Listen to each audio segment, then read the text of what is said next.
guys, ako nga pala si Drazen, gumagawa ng mga video about sa buhay ko, sa araw-araw na ginagawa ko bilang isang may kapansanan sa buhay at makapagbigay na rin ng inspirasyon sa inyo at sa kapwa ko rin na may kapansanan.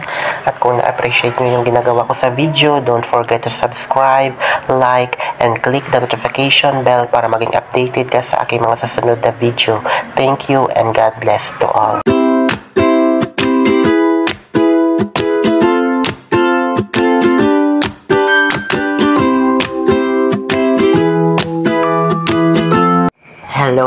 Hello to all my supporters, to all my viewers, at sa lahat nandito sa aking premiere. Mega live shoutout sa ating lahat mga kapatid at isang mapalang araw sa ating lahat. At especially sa lahat ng team na nandito, lalo na yung Team Koroda, Team One Love, sa lahat nandito na mga team na nakasupport sa aking premiere. Maraming salamat sa inyong lahat sa suporta mga kapatid. Ayan, so for today's video pala mga kapatid ay samahan nyo muna ako maglaba sa aking mga damit dahil sa tingin ko baka maubusan tayo ng mga damit na susuotin sa mga susunod pa na araw kapag hindi pa natin ito malabahan, diba? So ayun mga kapatid, at pasensya na kayo at wala ako dyan suot na damit dahil tinanggal ko na rin para madala siya sa paglabahan, diba? Madala ko na rin sa paglaba para wala akong maiwan na mga damit na hindi ko nalaban, para lahat malabahan ko talaga mga kapatid. At ayan mga kapatid, at ganyan pala ako kumilos sa aking sarili, ganyan din ako maglaba, kumbaga step by step lahat ng aking kinikilos mga kapatid. At sa totoo lang mga kapatid, nag-start ako dyan na maglaba going to 9 or something like mga 8:30, mga something na mga ganyan kapatid. Pero natapos ako mga kapatid 1 PM na talaga kasi almost 3 hours or 4 hours din ako nakababa dyan sa paglalaba ko dahil syempre yung ating kilos kapatid hindi kagaya kilos ng normal na tao, diba? Kumbaga talaga mabagal talaga ako kumilos lalo na sa mga ganyan na gawaing bahay mga kapatid, diba? Basta kaya lang natin sa ating sarili, kinakaya talaga natin mga kapatid dahil syempre hindi lahat ng tao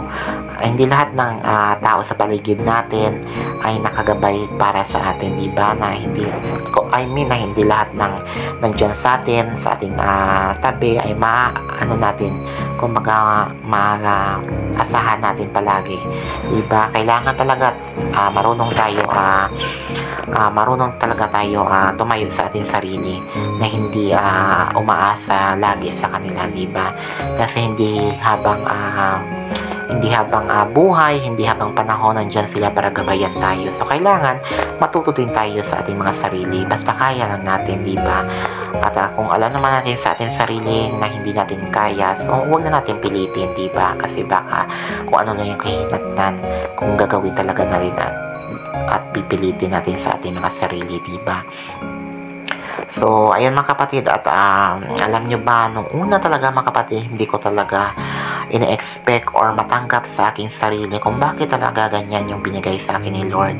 Kasi sa tuwing nakakita ako ng mga normal na tao na kumbaga nakakalakad, kumbaga nakakilos ng maayos, napupuntahan yung gustong puntahan, diba? So talagang dati talaga hindi ko talaga ma-accept yan sa aking sarili. Pero nung nagkaroon na ako ng edad at nakamature na rin yung aking pag-iisip, natuto na ako na tanggapin sa aking sarili na ganito talaga ako kahit anong gawin ko. Kung ganito talaga yung kapalaran ko is wala talaga akong magagawa, diba? Kung ganun yung kapalaran na binigay sa atin ni Lord, so kailangan talaga tanggapin natin. So sa katulad ko dyan, may kapansanan dyan sa buhay na katulad ko. Isa na masasabi ko sa inyo, huwag kayong mawalan ng pag-asa habang nabubuhay tayo dito sa mundong kinagagalawan natin. Alam yun ni Lord na kung ano yun talaga para sa atin, kung ano yung buhay na gusto natin makamit, at kung talagang para sa atin talaga to, diba mga kapatid? At yun talaga, basta lahat inaasa lang natin sa Panginoon at huwag lang mawalan talaga ng pag-asa dahil syempre habang nabubuhay tayo may pag-asa na binibigay sa atin yung Panginoon. So ayun mga kapatid, at Sana mag-enjoy kayo sa inyong pinapanood, sa pagsama sa akin dito sa aking premiere habang ako ay naglalaba. At ganyan ako kumilos mga kapatid, talagang sa paglalaba kapatid, kumbaga hindi ko totally 100% na kumbaga kung ano yung kilos ng normal na tao na sa paglalaba, hindi ko talaga maibigay dyan sa aking paglalaba dahil syempre ganyan yung aking sitwasyon. So talagang magagawa ko dyan isa, talagang kinukuskusan ko lang talaga yung aking mga damit at yan talagang inaano ko sa sahig para makuha ko talaga yung kung saan yung mga dumi dyan sa aking mga damit, diba? Kasi kapag tayo yung gumagawa sa ating sarili, alam naman natin yan kung saan yung banda yung may dumi, saan banda yung malinis, diba? At kung alam na natin sa ating sarili na malinis natin, tapos na, diba? Kasi if iasa natin sa ibang tao, diba, na hindi sila, tulad ng sabi ko, hindi sila ng bagay talaga mautusan mo sila, lalo na sa mga ganyan. So talagang matuto talaga tayo na gawin yan, diba? Para at least ano yan, kapatid mo, kahit exercise na rin yan sa ating mga katawan, diba?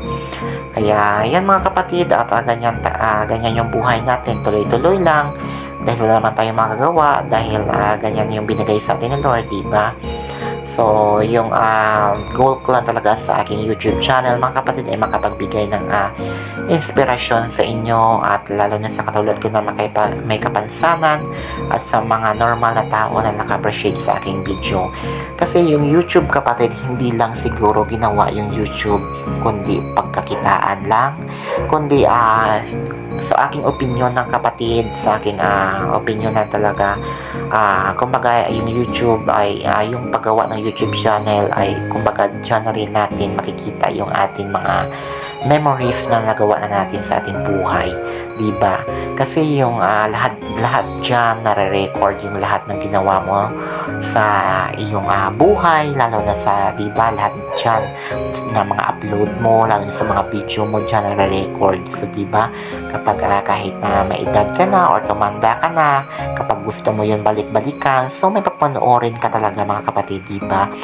So, ganyan yung purpose ng YouTube, hindi lang dahil sa pinagkakitaan natin or kumbaga nang dahil lang sa mga kita-kita na yun sa pera, diba?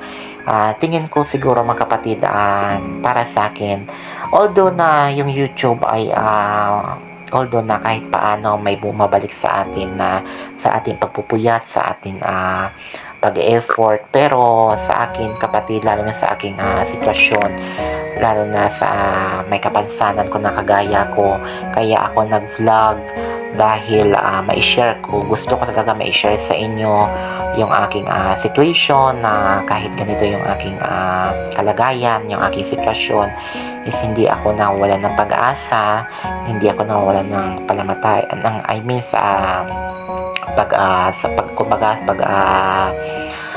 kumbaga sa aking sarili, sa aking paniniwala sa aking sarili, at sa lalo na sa Panginoon, na syempre kumbaga kahit ganyan tayo, kumbaga ang mahalaga talaga sa ating mga kapatid is maging masaya lang tayo sa lahat ng bagay, diba? Maging think positive lang tayo at good vibes lang tayo lagi. Kaya kahit nakikita niyo naman ako lagi sa aking live, kung ano yung kaya kong gawin sa aking live, ginagawa ko talaga para mapasaya ko lahat ng viewers natin, diba mga kapatid? So hanggang dito lang pala kapatid yung aking pagkikwento, and I hope na nag-enjoy kayo sa inyong pinapanood. At ayan mga kapatid, maraming salamat sa inyong lahat sa walang sawang pagsuporta, lalo na sa aking team, sa lahat ng aking team na nakasupport, Team One Love, Team Kuroda, sa lahat ng team na nakasupport sa akin. Maraming salamat sa lahat ng member ng Team One Love, sa walang sawang pag-share ng blessings, lalo na sa mga Team Kuroda, sa tall member of Team Kuroda, maraming salamat sa pag-share ng blessings. At yun, hanggang dito na lang, at lagi ko nag-iwan sa katanang kasabihan na #go lang kahit may kapansanan, and #give inspiration to others. So hanggang dito na mga kapatid, at to God be the glory, God bless always sa atin lahat. Yahoo! Woot woot woot!